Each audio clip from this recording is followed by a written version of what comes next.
Yeah. We're going to have a field trip. We'll have fun. We'll have fun when they see what I will.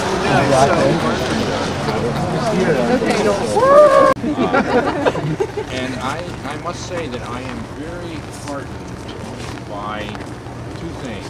First of all, that the students, the young people, are really standing up and asking for proper attention to this issue. And I am also very heartened by the fact that the university is responding in a positive way. And they have appointed this task force, which I have high hopes will take some very substantive actions.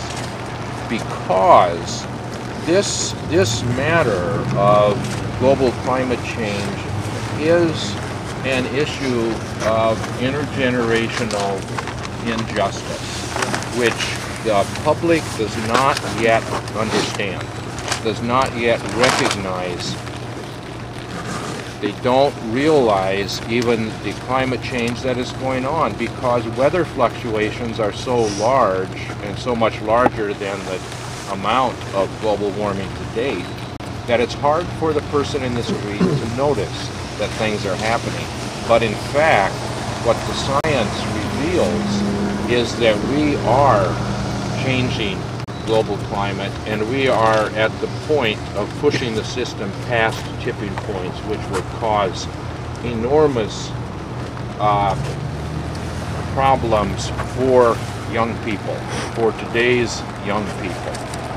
And what the science makes clear is that we cannot burn all of the fossil fuels without pushing the planet to a completely different state,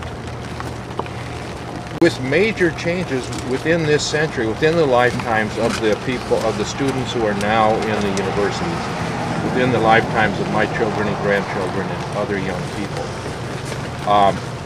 And when we look at the fossil fuels, how much carbon there is in oil, how much there is in gas, and how much there is in coal, we easily identify that the big problem is coal.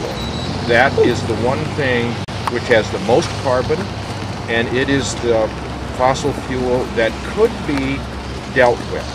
The oil and gas, we've already used a good fraction of that, and what remains is largely owned by countries like Russia and Saudi Arabia. And we have this whole energy system set up, so we're going to use most of that oil and gas. But we can still solve the problem because most of the carbon is in coal, and which is the dirtiest fuel on the planet. We have to move to the energy systems beyond fossil fuels faster. And we have to leave in the ground most of the remaining coal. If we do that, if we phase out coal globally over the next 20 years, we can solve the problem. But that really means that developed countries like the United States should be moving faster because we're responsible for more of the CO2 in the atmosphere than any other country, including China, 3 times more than China. So we really need to take the lead in phasing out coal. Yes. And the universities should really be leading that. They should be educating the public, and they should be taking the lead. And so I think this is really such a great thing that the students have recognized how important this is, and they're putting pressure on the university. And it's great that the university is indicating that they are responding to this, and they're going to look at it, and we need to make, keep watching this process. And the students, I'm sure, are going to keep watching the process because it's very important to set an example and for the United States and phase us off this dirtiest fuel. Thanks. Thank you very much. Thank you. Thank you. Thank you. Very good.